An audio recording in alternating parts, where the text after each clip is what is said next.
आपलं पोलीस प्रशासन आणि सरकारला आवाहन करण्यासाठीचा मी हा एक व्हिडिओ बनवत आहे।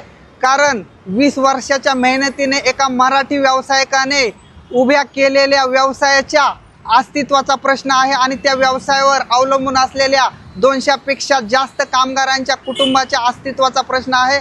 मित्रांनो, मी शेखर उंद्रे, माणिक मोबाईल शॉप या नावाने संपूर्ण पुणे जिल्हा आणि परिसरात माझ्या 35 पेक्षा जास्त मोबाईलच्या शाखा आहेत आणि त्यातील ही उरुळी कांचन येथील शाखा आहे।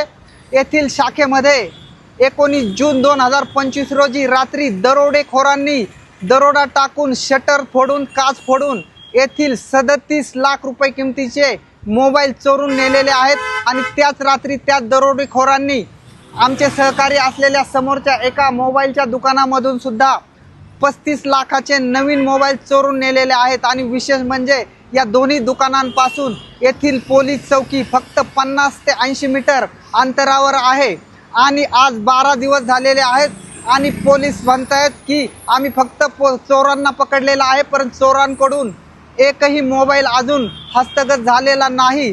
तर अशा वेळी कोणाबरोबर कशा पद्धतीने, पोलिसांबरोबर कशा पद्धतीने बोललं पाहिजे, कोणत्याही राजकारण्यांबरोबर आमची ओळख नाही आहे। तर माझी सर्वांना, पोलीस प्रशासनाला आणि सरकारला, आपले मुख्यमंत्री देवेंद्र फडणवीस साहेब असतील, आपले अजितदादा, एकनाथजी शिंदे साहेब यांना विनंती आहे की एका मराठी व्यावसायिकाचा व्यवसाय बुडण्यापासून त्याला वाचवा। कारण आम्ही रात्रंदिवस मेहनत करतो, ग्राहकांकडून GST भरून गव्हर्नमेंटला भरतो, आम्ही स्वतः टॅक्ससुद्धा भरतो। एखादा दिवस जर लेट झाला तर आम्ही दंडही भरतो आणि आम्हाला याची जाणीव आहे की ती आमची जबाबदारी आहे, कारण आपला संपूर्ण देश यावरच चालतो।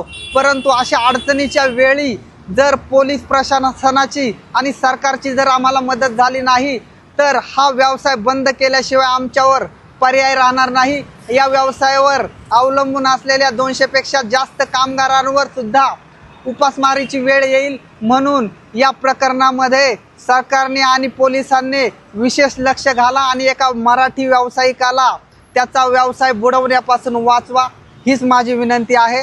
धन्यवाद। रोकठोक महाराष्ट्राला सबस्क्राईब करा आणि बेल आयकॉनवर क्लिक करायला विसरू नका।